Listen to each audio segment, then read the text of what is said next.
people, good night, good evening, how things? Welcome to another edition of Just Reasoning Live. Family affair again tonight. We have Mr. Tex, we have Stacy, and we have JoJo here to class up the joint.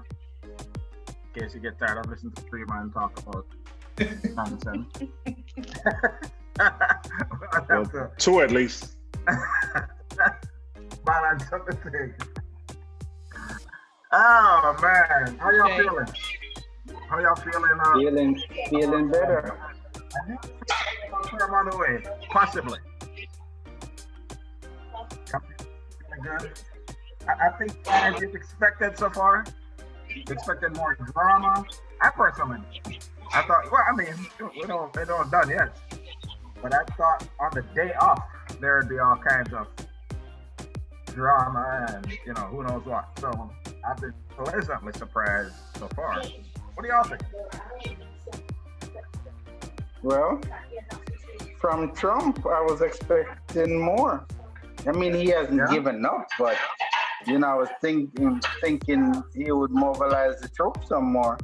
When the up top boss talk, he might expect to see some action, but I guess I think him slowly accepted, because if you just chill out and play golf during the days when you're supposed to have fight for your seat, I mean, I guess it must slowly sink into him.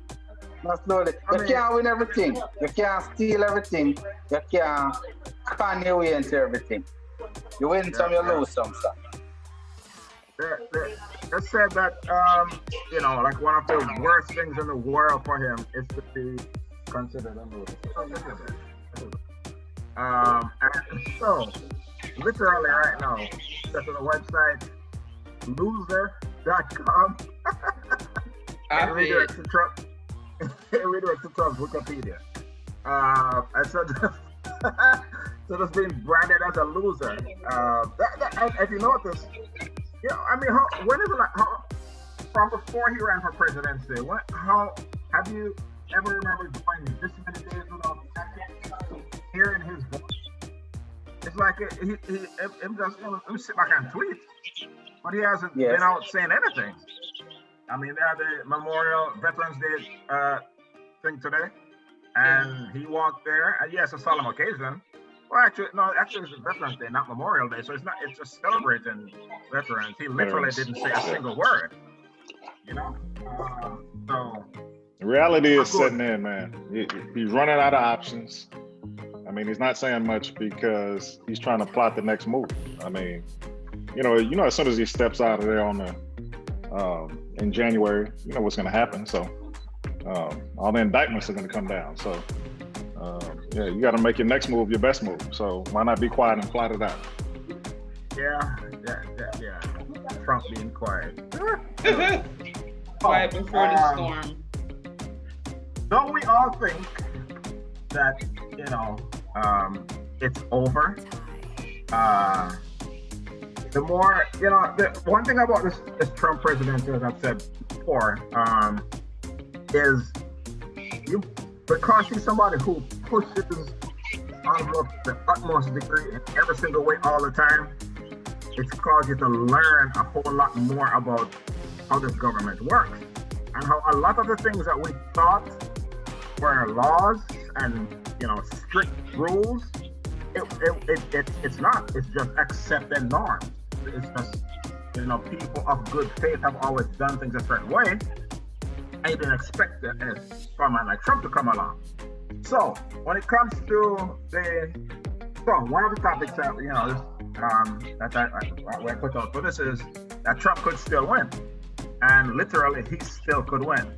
So I mean, we all talk about how the electoral college is basically left over from favor pretty much, and how it needs to go.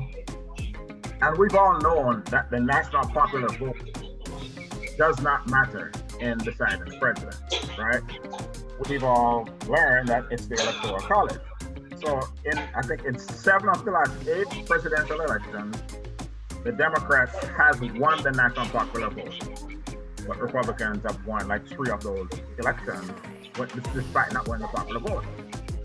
And so there's the electoral college where you win a certain percentage. You win the popular vote within a state, and you get that state's electoral college votes.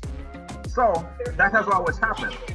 But what we've come to find out in the last few weeks is that is not mandated. So let's say a state like Pennsylvania, they have like I think 20 electoral college votes. Those are actual people, and they are the people who actually select the president. So you win the popular vote in Pennsylvania, then what has always happened, Pennsylvania has 20 electoral votes. Those 20 electors put their votes for the person who wins the popular vote. But the Constitution does not say that that has to happen. Therefore, what can happen is, and Trump never been working these angles for a long time, going into these states and basically going to the state legislature, like who controls the state in Pennsylvania, to say, for whatever reasons, there's this massive fraud, some nonsense. Therefore, we want your electors to just pick Trump anyway. So disregard who won the state. Just pick it anyway. And so that scenario where you can not only lose the national popular vote, you can lose the popular vote in every state that matters, and still, it's improbable, but it's possible and not illegal for somebody to say, you know what, Trump has a point. This mail-in voting, that didn't sound right, so we're just going to give Trump the electoral vote. So I'll start off by asking, how many of you knew that was the case? News to me. I definitely didn't know that. Oh, I didn't know that. I would say 99% of the country did not know that. I recently found that out.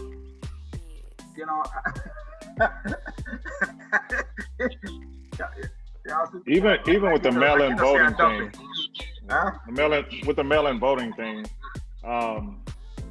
it's all attributed to the system in place in which those ballots were counted. Because in states that he did win, where they did count the mail-in votes first, he has no problem with it. But it's the ones that actually counted the mail-in votes last he has the problem with. So that doesn't make any sense. Yeah. You know what? Republicans in general, we said on here before, they benefit when less people vote. That's why they do some of the things to get people to not vote. Your Republicans in Georgia, which we'll talk about next, complaining about, it said all the complaints that they gave was basically too many people voted. It was too easy for them to vote. To just writing about, so they've been bitching about this thing several months because they don't want people to vote. The more people vote, the more of a disadvantage it puts them. So that's all to tell you something. If a party decides that the way that we get to run things is if you don't vote, then that should tell you everything you need to know right there.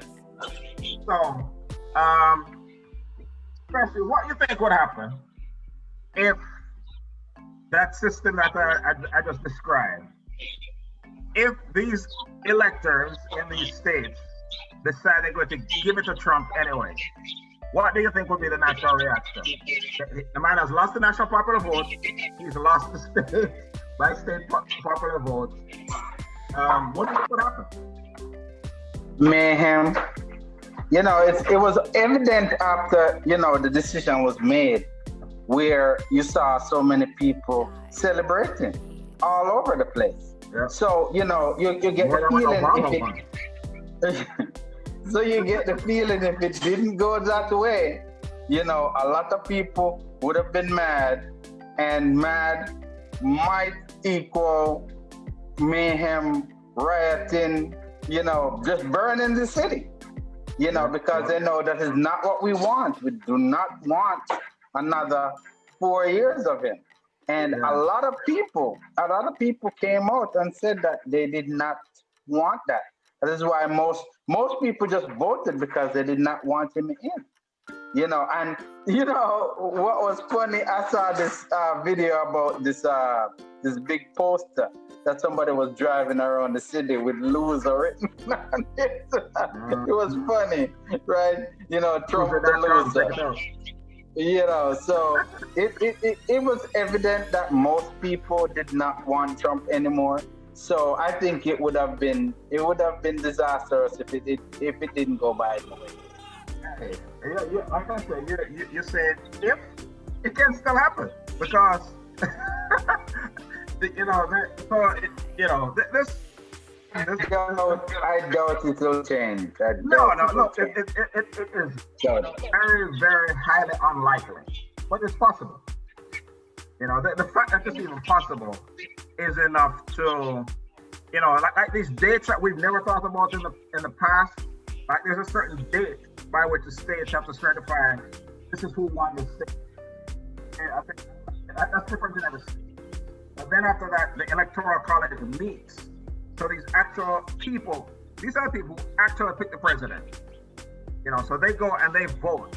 So regardless of how you voted, they could say, you know what, we're going to give it to Trump anyway.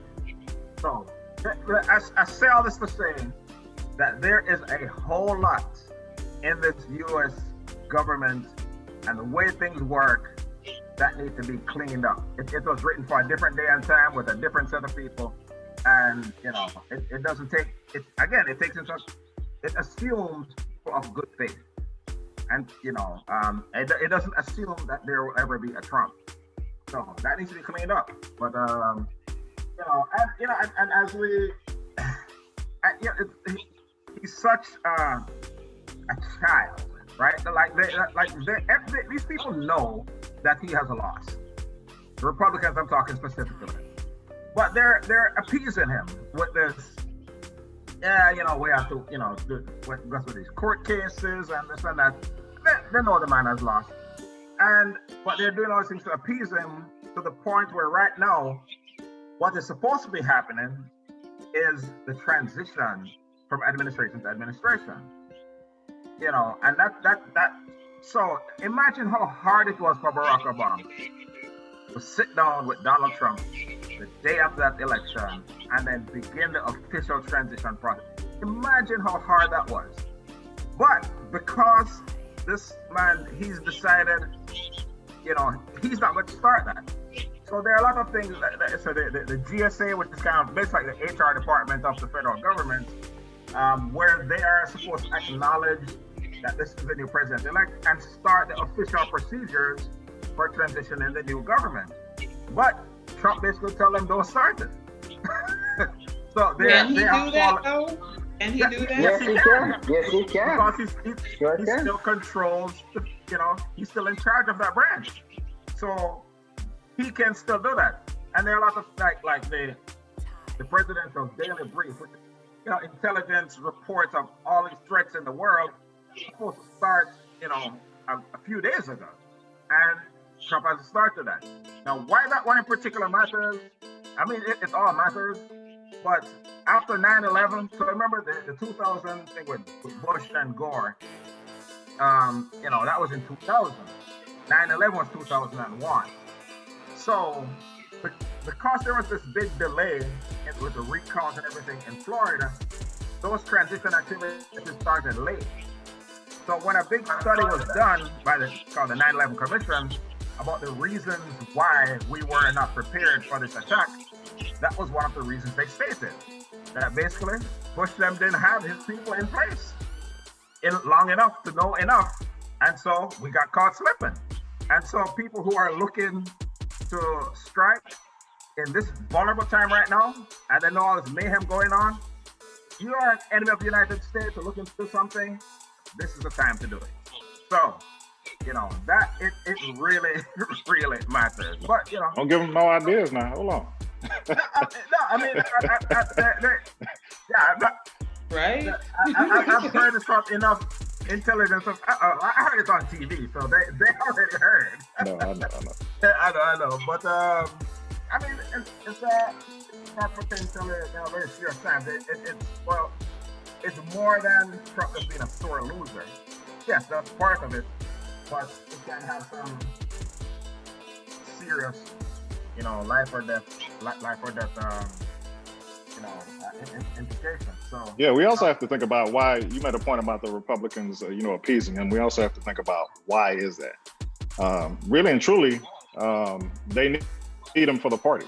I mean, as we really have to really look at it. He's a very powerful man, and he could be used in the future.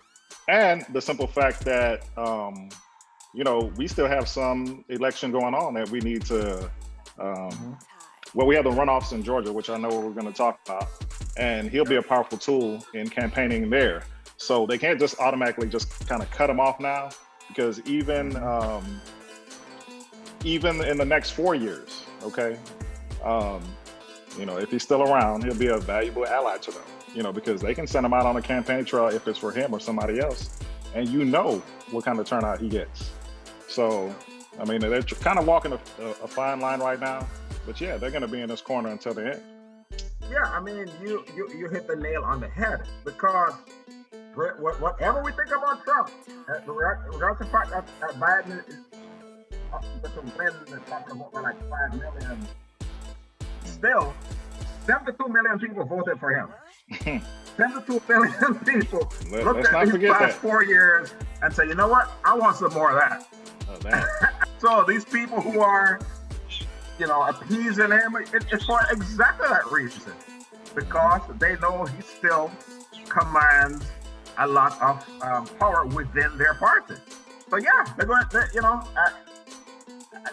until a man goes to prison or something, you're going to see that, because he's going to have a platform once he leaves that office. They say that where the thing is going to lead is going to be a Trump TV, on some, where he has all this programming all day long, which will be, further right than Fox, I mean, so that's probably going to be the next step. So yes, those people like that they're scared of Trump for that reason, because he has a passionate following.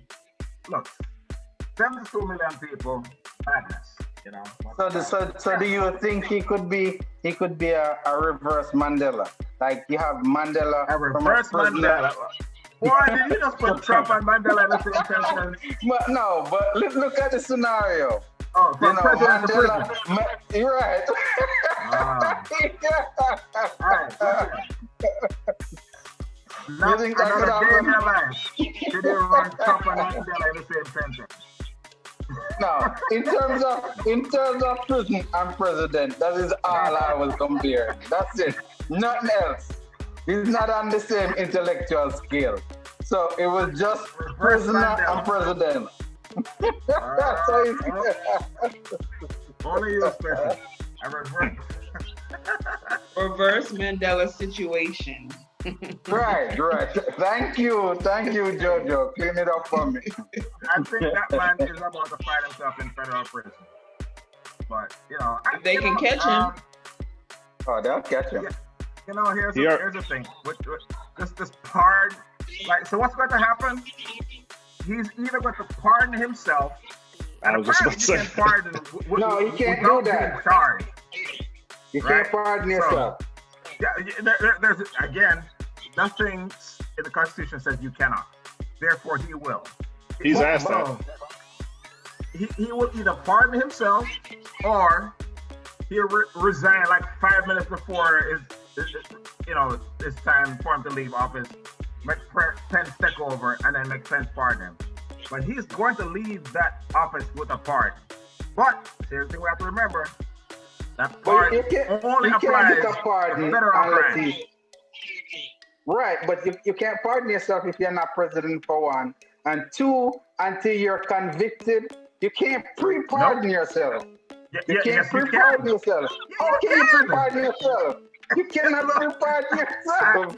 If you haven't been accused yet, you can't pre-pardon. Hey, I've been listening to constitutional lawyers talk about this for months. Pre-pardon? Yes.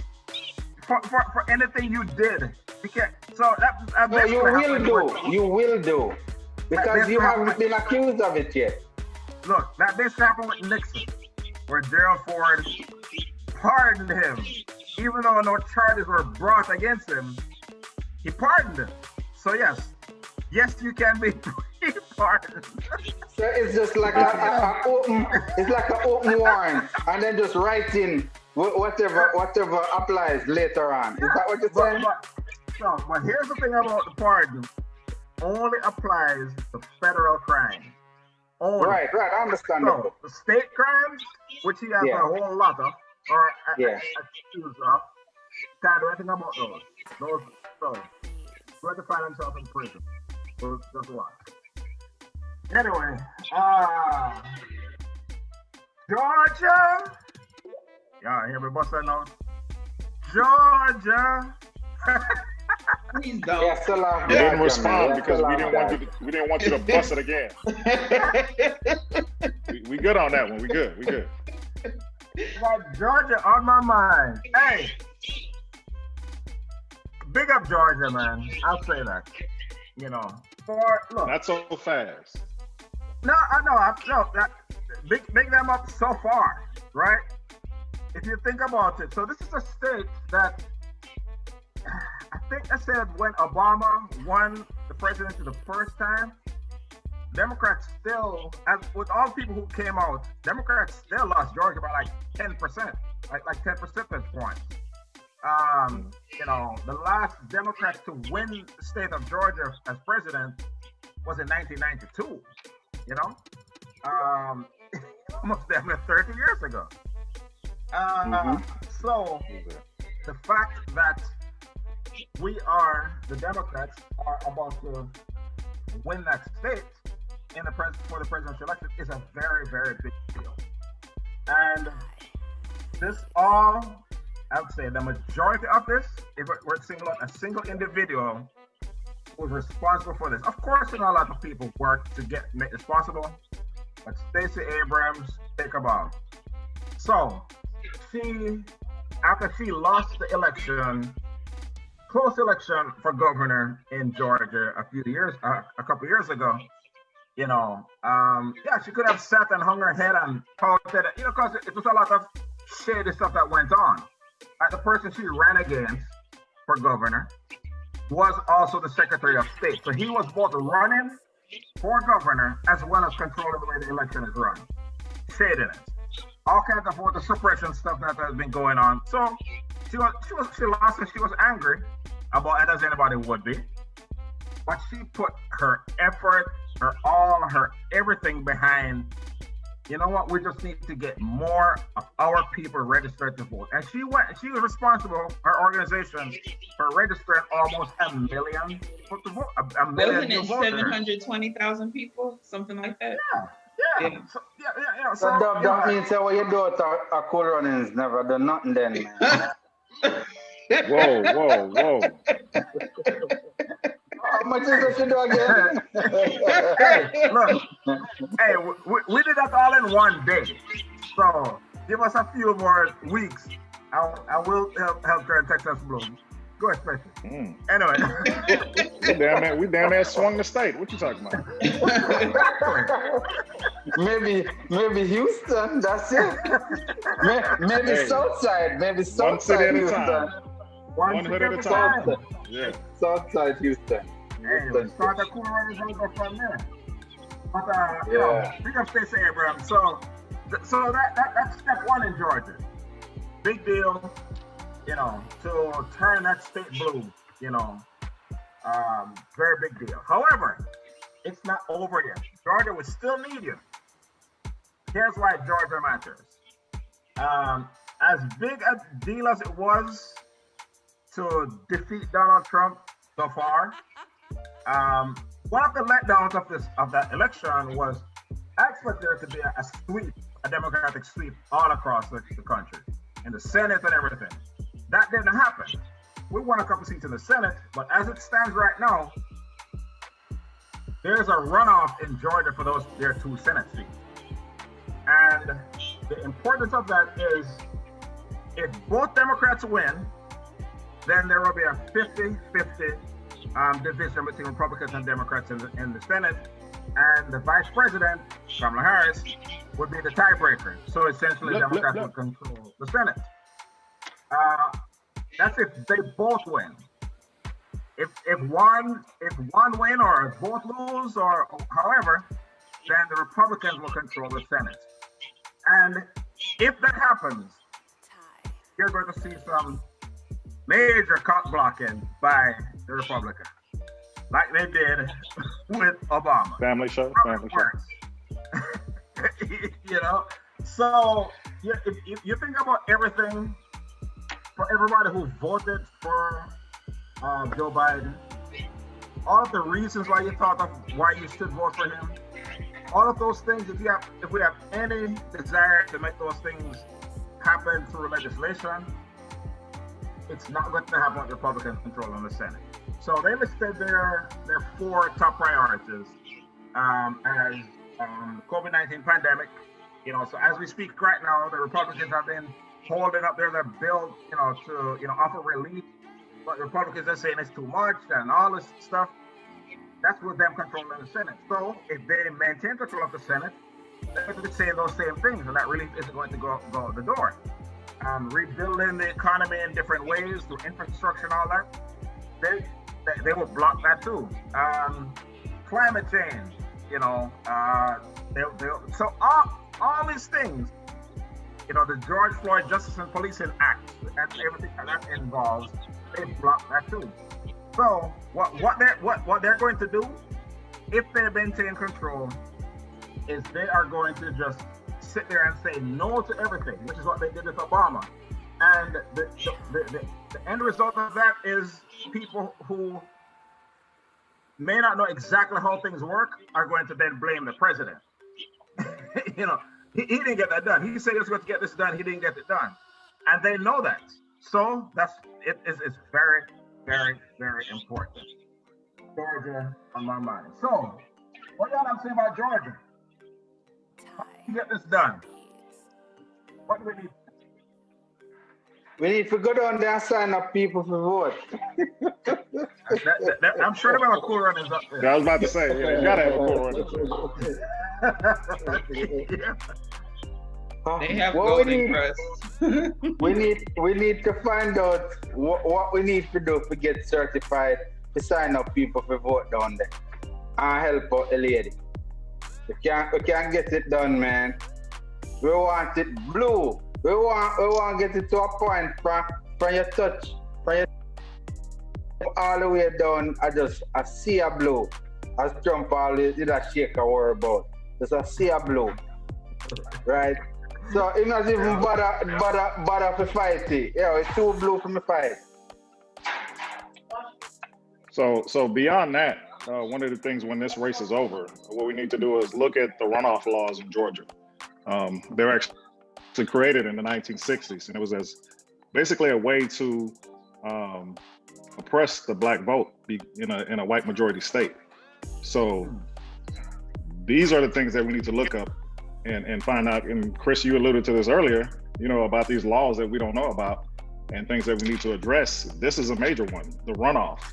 And you look at the process, and it's basically a process by majority. And I don't know what the population split is between white and black, but it's majority white. So basically in order to win Georgia, win those 2 Senate seats, it's going to take a major effort because it's highly unlikely. Yeah, so they I didn't realize about the 60s era nature of that, which makes sense. Let's say it has to be like 50% plus above 1. 50. Yeah, anything above 50. Yeah. So basically, for those 2 races, it benefited us in one and not in the other. Because in one of those races, Raphael Warnock, I think is his name. He's a black man, and he's actually the pastor of Ebenezer Baptist Church. Was the church that MLK was the pastor of. He had more he had a higher percentage, but he didn't have 50% because there were two Republicans running, canceling out each other's votes. Right. So he didn't. But we know that there are enough people in Georgia. So right now, I think Biden has like a 14,000 vote lead in Georgia. So we know that people are there. But it's really huge. I mean, I think what everybody should do is consider how important it is and what you can do to help. I'm definitely going to donate. So I'm plug a website right now. If you just search for Act Blue Georgia Runoff, Act Blue Georgia Runoff, a point to a site, and you make a donation. However, it could be $5, what have you, and they'll basically split that money between both of those candidates. Because we need both. One not going to do any good because Republicans would still control it. So it's really important. So consider this matters to everybody in the entire country, not just people who live in Georgia. It matters to everybody. If you want the Biden administration to be able to do things besides, executive orders and stuff which won't last and that sort of thing, you want them to actually put things into law, we have to remove these Republicans from control of the Senate. Just think about in the next 2 months, all eyes are going to be in Georgia. Think about the star power that's going to run through Georgia right now. And I'd like to start with Obama. Senators, but hey, just rally them up. Rally them up. And we have to stress the importance. We have to stress the importance of not only the presidential election, but the lesser elections as well. And that's one of the things. If you look at the numbers, people will most likely go out, and vote for the president. But the smaller elections, the lesser elections, I think I read like 40%. Get involved in that, so we have to stress that as well. Yeah, it's really, we talk about like the TIs and the Tyler Perry's and people, these major platforms. They were doing their part. But really, every single one of us here, have a platform, right? On our individual social media accounts through this program where we can talk about these issues and elevate the importance of it and why it matters to you. If police reform matters to you, then Georgia needs to matter to you. All these different things. So if climate change, and climate change may be a broad topic you don't think about, but if you think about the destruction taking place, I saw something the other day that this year we've had the most named storms in history. We don't think about a lot here in Houston because none has hit Houston yet. But we've had 29 named storms so far. The previous high was 28, and that was 2005 when with Katrina. But again, as we've we've discussed climate change on here before. A lot of people aren't really drawn to the topic, but when you talk about destruction and these billions of dollars and deaths and what have you, and how it's connected to that, if these are things matter to you, then Georgia needs to matter to you. So we will, use your individual platforms to educate people about, how important it is. If you have family and friends in Georgia, make sure, you still have time if you didn't vote in November, you still have time to register to vote for the January 5th runoff. It's very, very important. Georgia on my mind. Hey, and if we don't win Georgia, I'm going to come on here every Wednesday. I'm going to sing Georgia on my mind from beginning to end. Oh, Lord. With that said, get out the film.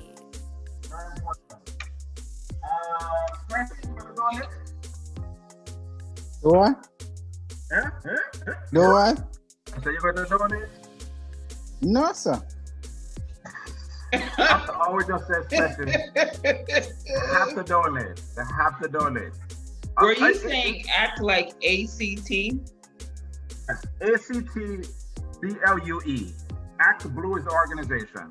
They're raising funds for Democratic causes all over the country. But if you go to Act, just Google Act Blue Georgia runoff. Point to the page, make a donation. I get $5. Especially give some money. It matters. It matters for your picnic.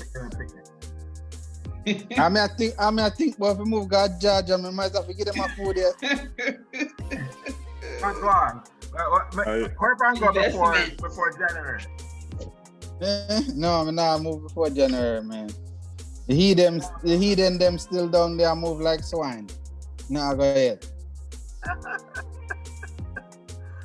Oh man. Special. How COVID and the kids, how that going? Well, I mean it's still sticky, you know. School at work. Yeah, school at work, but you know, more time, you know, Zoom calls still break up, or sometimes the link break. Sometimes you not even know if the teacher not come to school a day there. You know, you try to click the link and not now program. You wonder, hold on. So, you know, they're at home, right? Yeah, they're at home, but what I say is, so what the teacher have to do? Where she have to go? The teacher they're at school. Oh, okay. She's at the. Okay, that's right. Right, because they still have face-to-face, but you have the choice to not go to school and stay home. So they have both face-to-face and virtual. But if the teacher not come to school, huh? Some kids go to the school, right? Right. Okay. But the scenario is if the teacher not come to school that day, right? And them have a substitute. Him not know if to click the link.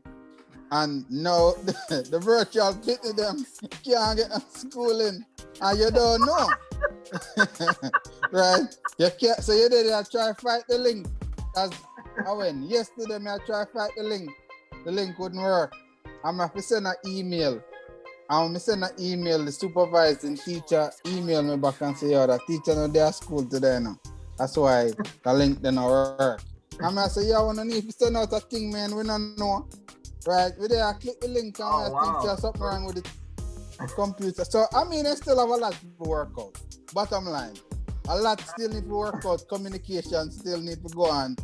You know, so, I mean, I can't believe that all in your virtual school, the teacher them still not come to school. I'm gonna tell you. But you know what? We laugh, but it's serious because I feel sorry for the kids. A lot of them are gonna be so behind. They're already behind. Oh my God! But yeah, for real. I mean, which is basically where this topic came from. I was reading something yesterday, and it was about Jamaica. So we think about the digital divide here. Think about the bushest place, you know, in Jamaica. You know? Jacksonville. Jacksonville, bush and under. Like Wild Cane or, you know, bigger farmer Wild Cane people. You know, who are bush and under. Yeah, you know, so a thing where, you know, they have virtual school. And it said, like, I was reading an article that said about 1/3 of all Jamaican students, they don't have, you know, a device, you know, for virtual school. They don't have internet. 1/3, right? One of them every 3 kids. So it's a thing where the kids have to do remote instruction, and they don't have that mechanism. You know, it's this digital divide. It's going to widen the gap because they're going to fall further and further behind. And now when school starts back, then then you just kind of catching up for the rest of the time in school. You know, at least for the next year or 2. So that's going to that's a problem that I don't think we fully realize. Look, I understand that it's the pandemic and this is the result of it, but there's going to be a lot of fallout from that as a result of this. Yeah, and I mean it's worldwide because a whole heap of them not even have light. You talk about device, they don't have light. Some people still use home sweet home, you know. Yep. Some people still use home sweet home lampshade, so you have to understand. You have to understand the device are the least of them problem. Some people just have to try to survive. So people just have to go to school, and they have to have school, and even when they come home, they just have to use the home sweet home to do the homework. So computers and that half of the menu right off the bat. Not even a phone around it. Yeah. So it's rough. Yeah, man. So the same thing you're talking about. Is that a place called Little Bay? I think it's in Westmoreland, something. It's a fishing village, and the school have about 100, kids in the school, and they talk a couple of students. One of the students, her mother had a computer that she can use every occasionally to WhatsApp and stuff like that. The other one, his parents didn't have any device at all for him to use. So this principal of the school literally ride around on a motorcycle every day and drop off lessons to the kids. About a motorcycle and just roll up some of the lessons and drop off with the kids for them to do. Which big up yourself. I mean that's man. That's a lot. But volumes. So you get something. You get that. But say that a boy now, and he needs help with this. There's a girl whose parents did have a device. She could WhatsApp the teacher and help her through the lesson. But a boy now, he's stuck. Now his parents can't help him. And so multiply that times hundreds of thousands of kids in a similar position. I'm going, people are going to be suffering at the end of this. It's a very difficult situation. Even in the U.S., there's about 50 million kids doing homeschooling. Okay, so 50 million kids. I think it's 15 to 16 of them don't have an adequate device or the internet, and 9 million of such don't have internet access at all. So when you think about that right there, that's mind-blowing. So you're exactly right in saying, I don't know what's going to happen at the end of this school year or the beginning of the next, but that gap is going to be something serious. There's going to be some serious summer school going on next summer, for sure. Yeah, internet is a luxury, and people have to understand that. It's just one of those things that if you don't have, you won't die. But you need, right? It's just a luxury, and I mean a lot of people cannot afford that luxury. They just can't, right? They have bigger things to worry about than paying for the internet. And schools, even though they don't have the budget to give everybody free internet, they have to come up with something. We rely on them to come up with something to educate the kids. That's why we pay with taxes. We have people that are getting $400,000 a year to be superintendent of the school district. With that amount of money, give me back some height, man. Right? Pump it into doing something. You don't need so much. You still in like your travel. You don't need it, man. You're right, but we were totally unprepared for this. So, all the budgets and stuff that would have been put in place, for something like this that would have been thought of, it wasn't. When we first started this in March or whatever, we thought, okay, a couple of months. No, Trump was telling people that. Well, and it's a leadership problem. That was just a leadership problem. We didn't know by September it would come to this. We thought, okay, throughout the summer we'll do some, virtual classes, what may have you. But it was something that was unplanned for. And even if we did plan for it, I don't think it would have been to this extent. 50 million, come on now. That would take a massive effort, to ensure that every kid is on the same level at this point. So going forward, I bet that'll be some contingency in place for it.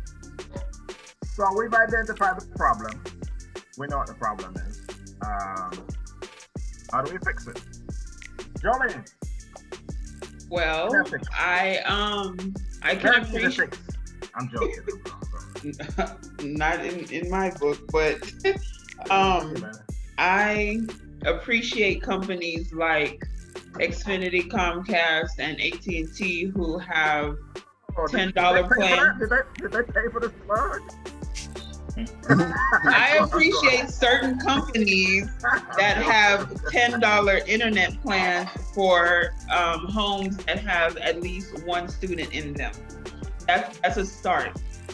And oh really? I didn't know that. Yeah. Yeah, a couple of them do that. Yeah. Yeah, $10 cell a phone month. companies do that too. Yeah. So I can't get that discount. So I must call them and say we have a student. Sydney Rose is in school. Yes, you can. I'm gonna text you after. Really? But like take $100 off that bill. Going back to Jamaica, I know what the difficulties are firsthand because of a lot of my parents' friends and our family members. They're in education. They're either principals or teachers, and it's bad enough when the teachers can't even grasp the concept of Google Classroom or Zoom calls or Zoom meetings or what have you. Can you imagine what kids are going through?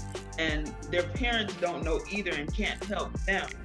So they have to pay for credit. They have to on their phone or on their tablet or for their internet service. They have to find money for that. They have to find money to still feed their kids who seem to be hungry every 5 minutes because they're at home instead of at school.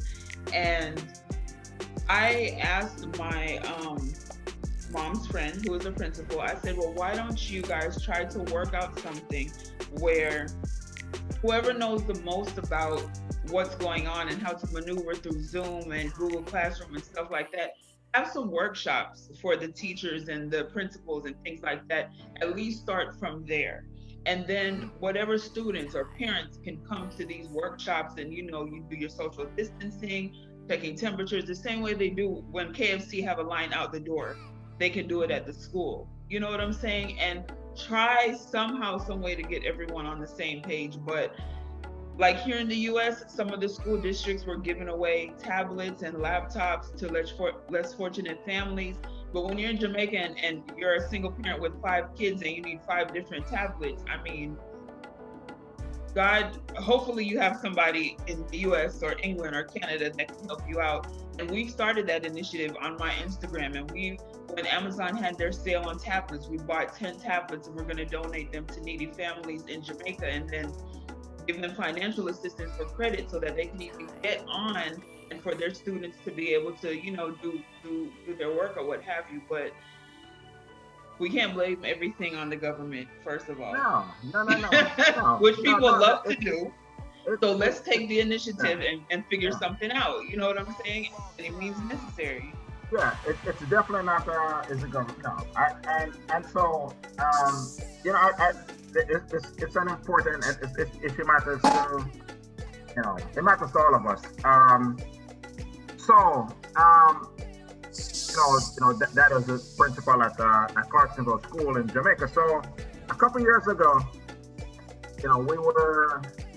I think we went down for Blade's wedding or something. We're down there. We're driving around Clarksonville. And it was over Christmas, and so nobody was supposed to be at the school. But we're driving that way, so you're like, let's go and just check out check the school. And so we went up there, and there was a car out front, and school was out. But this man come out, young brother, probably about upper 30s or so, and then we talked to them. He's the new principal at the school, and so we told him who we were. We used to live in that house right next to the school. Father's the principal, all that. And so I said, what, this meeting was divine intervention. Again, school was out. We just happened to stop by, and he happened to be there. So we just talked to him and just what are the needs of the school? And so he was telling me some sort of things that he wanted to do. This was way before the pandemic. Right, there's some of the things that he wanted to do, and he was talking about he wanted to, start a, computer lab and build, like a football field, recreational field, all that sort of thing. So I was like, we have your contact, and we're going to work with you as much as possible, right? So the next time we went to Jamaica, maybe about half a year after that, like you said, we, went on Amazon, bought a bunch of tablets, laptops, and carried it and donated it to the school. And so we form a link and have regular conversations about, like what are the needs, here with COVID and this and that. So that, that is one little school, one place, and the problem is bigger than that. But you're right, it does take such initiatives.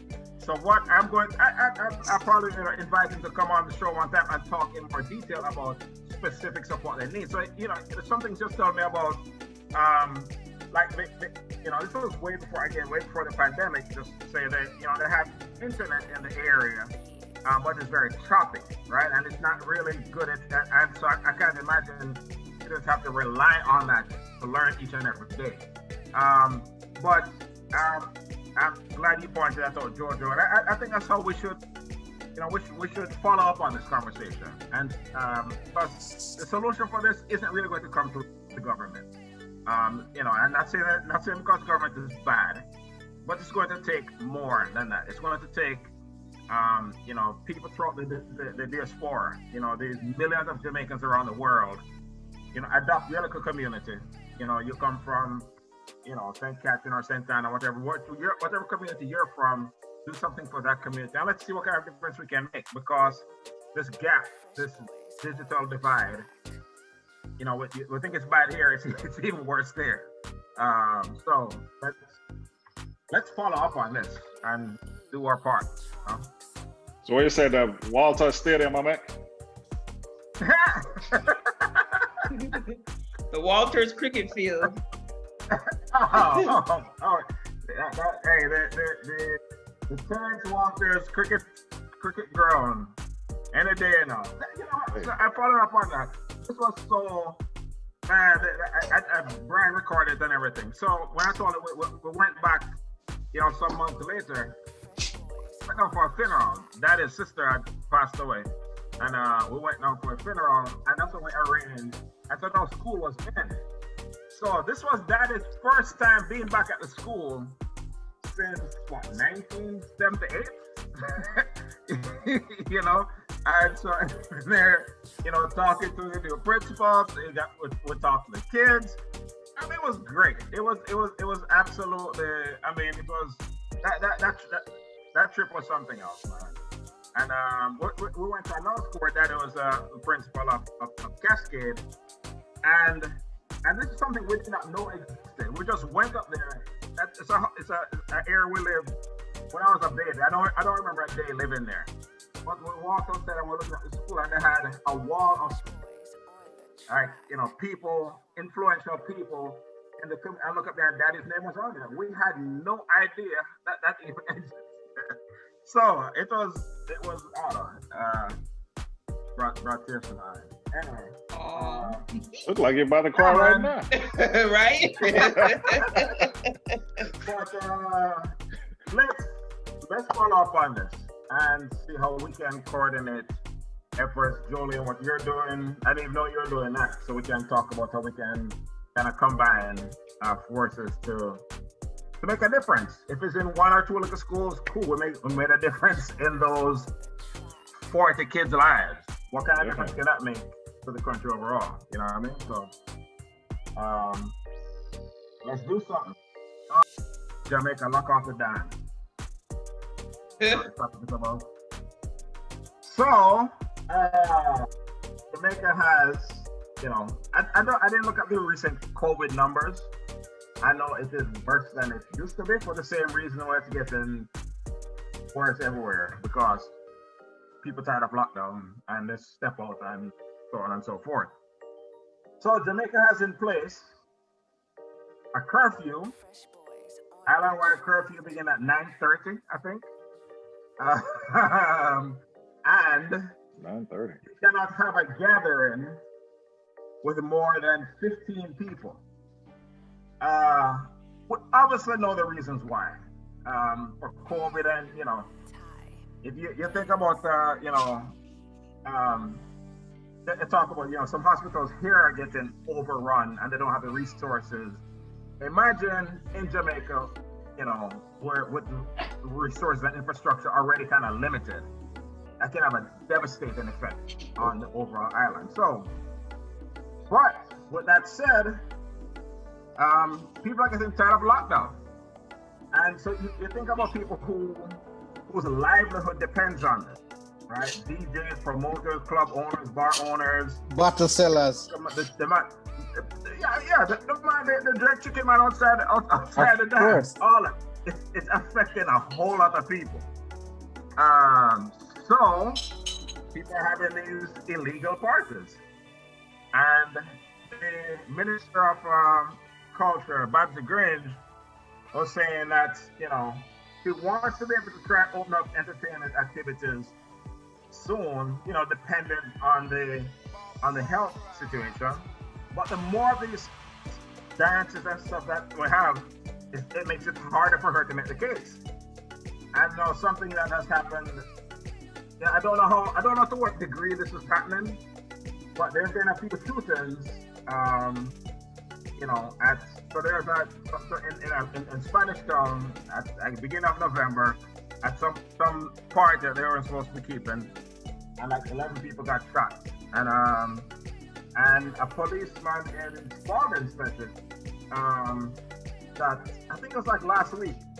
They say he was off duty, but I guess he was still in his police uniform. And I don't know what happened. This man, anyway, he's a police and he was trying to, he knew that the party was going on. And they say he responded to the sound of explosions coming from the party. He went in there, apprehended the person with the gun, but just him one, no backup. And so they stoned the man, bashed his head in and shot him, killed him in Spalding.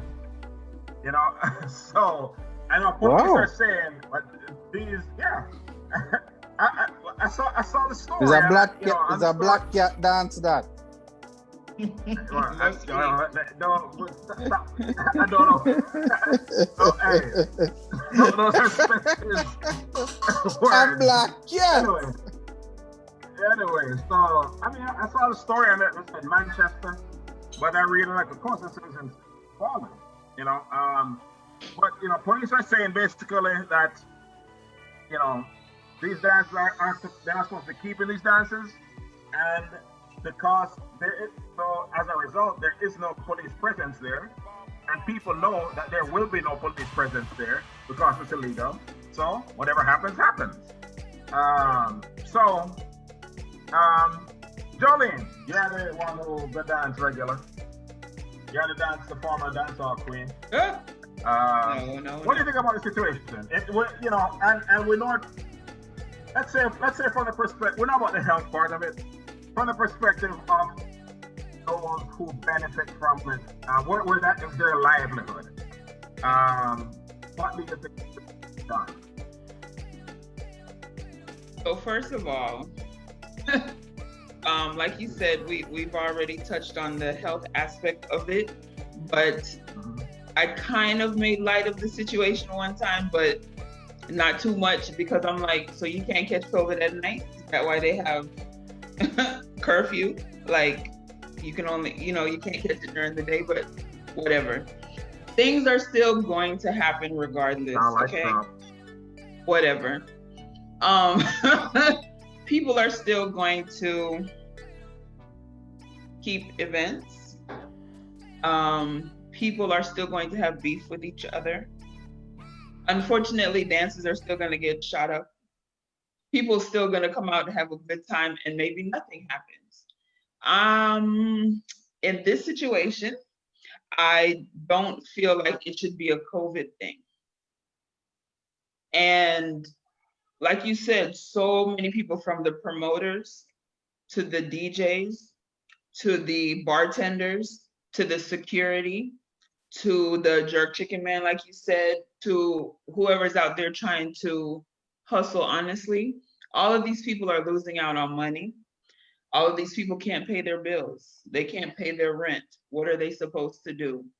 You know what I'm saying? And so it's like, A lot of my DJ friends are really going through it, but they've gotten creative. The ones who have access to internet on a regular, Instagram Live, Facebook Live, they do what they can. They put up their Cash App. If they have a link for Cash App, they put up their PayPal. People do money pull up and give them tips or whatever.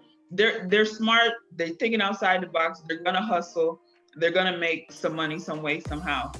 Now, I feel bad for what happened. Nobody should ever lose their life, of course, especially someone who is just simply trying to do their job and was hopefully trying to help a situation. And someone lost their husband, son, father, brother, you know. But like you said, in my opinion, that you asked for, I'm tired of stuff like this being blamed on COVID, because it happens anyway. It happened before, it's going to happen after. But again, all of these people just have to think outside the box and find a new hustle.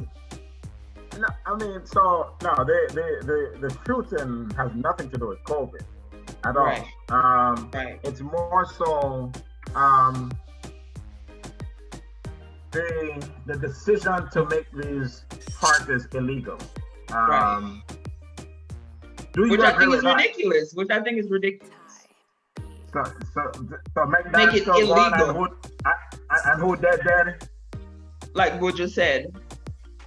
No, but seriously, to actually make it illegal to where people can go to jail for either keeping a dance or going to a dance or whatever. I mean, I don't think it's going to do anything. I don't think it's going to make a difference. But all right, so look here. So let me, before you take them, especially jump in. So I understand definitely. I understand the difficulty that puts you in as somebody who earns your livelihood from DJing, from bartending, from running a club, promotions. I understand that. It's difficult for everybody. But the flip side of that, you have a dance, you have a couple hundred people in there. Right now, those couple hundred people, they go home. Somebody in there has COVID. Now from that gathering of 200 people, now 20 people gone home with COVID. They go to some other gathering. They go to grandma's house. I know that can now spread across 100 people in the community now sick with COVID, and you have this one at the Spalding's Hospital with only a few little beds. They don't have any. So it can spiral out of control. So at the end of the day, that's what they're trying to prevent. It's the same thing going on here. What they're trying to do is to prevent the hospitals from being overrun. You can manage a few people, but I mean, like there's I think El Paso, where like they are out of hospital beds. So that applies to everybody. So if somebody gets a heart attack, somebody have a car accident, you're just screwed. So that's the other side of it. Let's go back to when this first started, and when I was still working in hotels and people were still coming to the hotel. From the perspective of essential workers, people that I knew that were working the same time I was working, we were like, if that's the case, just shut it all down. Why are you letting fast food places and places like Walmart open during the day and then close at night? People can still spread it during the day the same way they can spread it at night. And so now they want to take it a step further and make these parties illegal. Well, hell, just make breaking curfew illegal, period, then. It is. What you say? Man, that shit should be illegal. Just for the specific reasons you said. I'm not going to even sugarcoat it or do none of that. Leave it illegal. I mean, it's a deterrent because they don't have enough people to police these things, and these parties go on at all hours of the night. Who's on duty to go? Look what happened to the poor gentleman. Who's on duty to go? Reinforce that. So leave it illegal. I mean, and I feel sorry for the vendors and people that make a living and things like that. But the things that you do at night, you have a 9:30 curfew. Hey, ramp it up. Throw a day party or something like that. Find different ways to. You just have to have less than 15 people. Hey, well, it is what it is at this point. I mean, if we get it under control right now, the quicker we can get back to normal. It's really that simple. So the longer we let this, persist and linger, the longer it's going to go on. It could, be spread for the next 2 years if we don't get it under control. So just take a hard stance on it, get it under control now, and going forward, hey, we might be back to normal by the summer. Simple. Yeah. Special. What you say?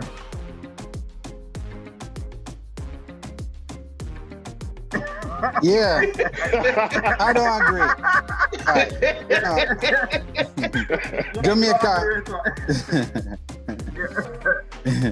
Jamaica have a culture where them prefer to hide and lick than to follow protocol. If you don't allow it, they're going to hide and they're going to do it. Hide and lick means you know it is bad, you know it is illegal, you know you will get into trouble for doing it, but you still do it, right? But you do it undercover. They call it creeping here, right? This is the issue. If you outlaw dance, that's not going to stop it. They're still going to do it.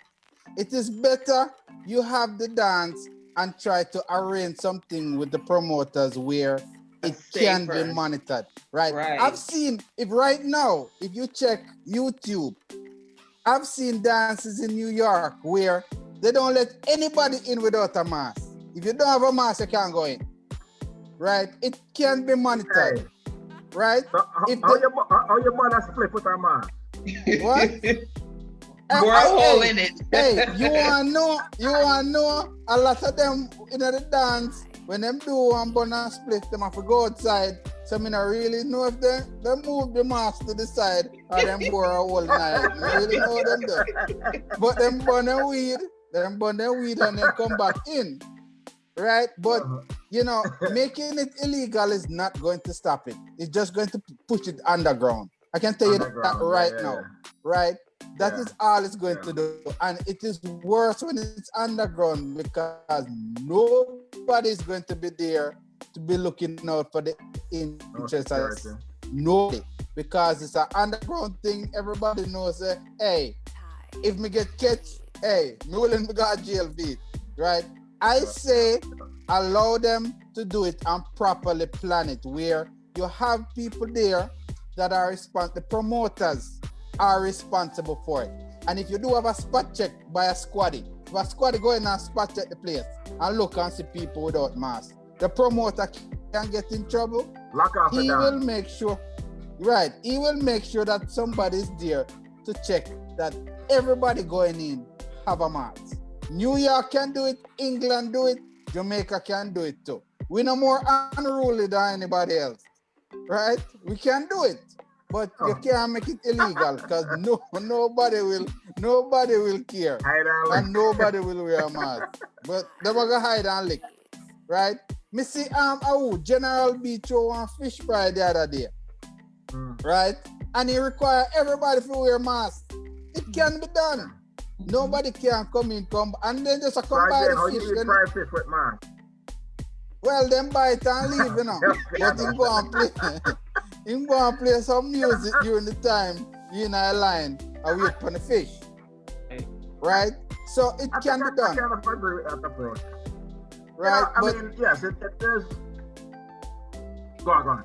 Finish. No, anyhow you make it illegal, it's going to be more dangerous. I can tell you that right now. It's going to be more dangerous. Yeah. Because, people, Jamaica have no problem assuming legal responsibility for the bad what they're going to do. Right? They don't have no problems with that, right? They will assume the legal responsibility, but it is going to affect other people other than from themselves. So it's better it is allowed and monitored versus pushed underground.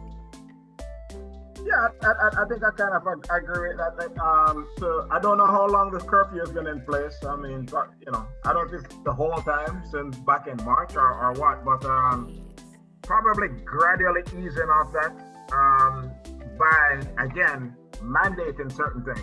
Mandating everybody have to have on a mask. Mandating, unless you're taking a drink at that moment or butting a split at that moment, have on your mask. You know what I mean? Just and enforce it. And violate the thing one time, you get a warning. Do it a second time, you start back up. You lose your permit or whatever. So I think there are ways to do it that way, and I probably that's how they're. I hope that's how they do it once they gradually start doing it again. But as the country, realize, as when they lock off all travel to Jamaica, and that was affecting everybody, and say, okay, let's ease it up a little bit and have these certain requirements, then they should probably approach this the same way. Unfortunately, I think a lot of this is like the people who are making these rules. I think they don't really put themselves in the mindset of there are people whose livelihood depends on it. Exactly. I mean, they're probably saying, some like a butter, some like a crop. It don't matter, right? But if you take away that opportunity for people to make money, for one, they're going to do it illegally, and if they don't do that illegally, they're going to do other things illegally. So they have to find a way, to allow this to go on as safely as possible. And I think the world has kind of realized that we can only lock down so much, but we kind of have to gradually, as safely as possible, let people live, live their music lives is too powerful. Again, as safe as possible. Having a dance hall is too powerful for them to try and lock it down. People are pulled to go into dance, right? And I mean, you can't cough out COVID and drink at the same time. You can't do two. You only have to choose one. You can't smoke and cough out COVID at the same time. Only one can be done. So if you pull on your mask, I must one of them you do. Right? So I mean, you have to consider. Say somebody will really take your job. Yeah. Come back to mask. Yes. So they can't even make that the slogan. Take your job without your mask. So anyway, go ahead. But as we said, the COVID cannot match up everything, and as Dorian said, I mean, ultimately,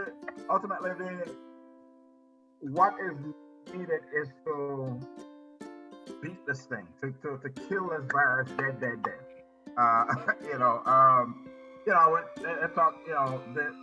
There was, I think yesterday, a lot of progress towards a vaccine.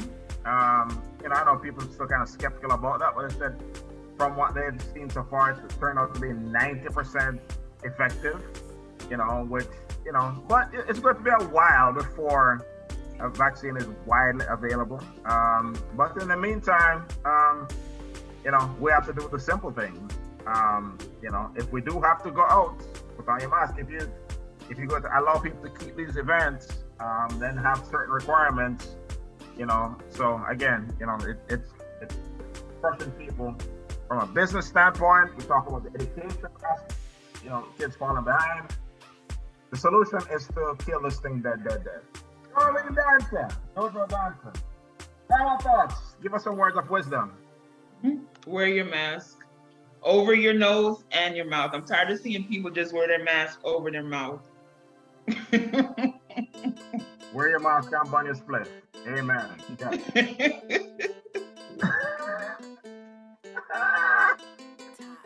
Take the initiative, people. Take the initiative. We're blessed to be a blessing to others. Amen. 30th special, what do you say? People think positive. Biden's intervention was divine. We needed him. God sent him come. And now we have to look forward to make this country better. We have come together. We have made this country better together. Right? So I want to see the togetherness, even though Trump don't do. Well, I don't know how far back you need to go to see America great, but not since black man come to this country it was ever that great for us. But seriously, we need to think positive about what Trump can do for us, and and I move forward with him positive vibes. I help out the little daughter. You know, help out the little daughter. You know, I talk about the yardie. Daughter. The yardie. Help her out. Madam Vice President. Yeah. The little daughter. How can I disrespect that, youth? What? Hey, mind you talk about 10 times over there. I'm here, so your family. He wish. No, it's really. Hey, no, the Walters related to the Harris, you know. Big and serious, you know. If we follow it back far enough, we'll find a connection. Yeah, man, are your cousin, man. I'm playing it. Okay. Hey, Are your cousin? if I see a family, you're like, hey. No. Roll up in the White House. Tell her, hey. I'm her cousin. I know. You go up there and say, Hey, you Kinfolk, know what's So, up, Kinfolk? At a family reunion, a Walker's reunion, I guess what, about 10 years ago, a reporter from CNN was there. I was like, what are you doing here? I would trace back, find out the man is a Walters. I mean, it's Carlos Watts, I think is his name. But, you know, through some relation, and he just happened to be at the family reunion. And so, we didn't see Kamala there, but, you know, maybe she'll be at the next one. Find out. Go ahead and speak it. Speak it into existence. In our WhatsApp group, there are from the WhatsApp, but you know, the daddy, you know, and friends. Every time daddy talk about Kamala, we call our cousin Kamala. I tell you, we're related. Nice. We're related, man. Nice. Daddy said, everybody says, hey, cousin Kamala on right now. Anyway, so big up my cousin. Hey, Pete Kangwan, you can stop. But hey, people, midterms are important too. Georgia, let's take it to the next level with this runoff coming up. Let's get out there, get the people out there, and let's take it. Let's take it. I second. Hey. No hide and lick, especially no hide and lick. Georgia is very, very, very important. So, Act Blue Georgia runoff. So you can donate $1 or $2. It's very important. If you voted for Biden and Harris and Kamala Harris, anything that you want them to do legislatively, just realize that it is not going to get done. Period. With the Republicans controlling the Senate. So Georgia matters to everybody. It's that important. That's one. The other thing I wanted to talk about was what we talked about with the digital divide.